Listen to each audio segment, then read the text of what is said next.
In this video, let's talk about how to use two accounts on a same application.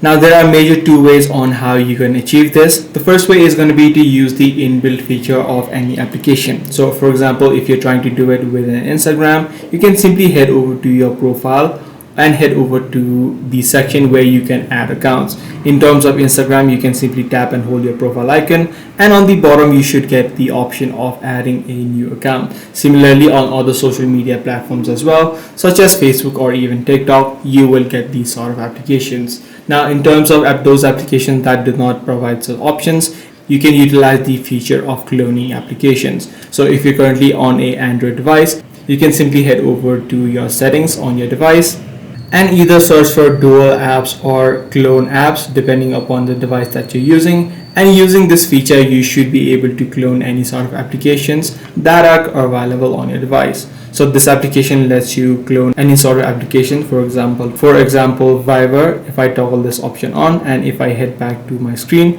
as you can see, the dual application now has been installed. So using one of these methods, you should be able to use two accounts on the same app. I do hope this video did help you out. If it did, be sure to subscribe. I'm gonna see you in the next one.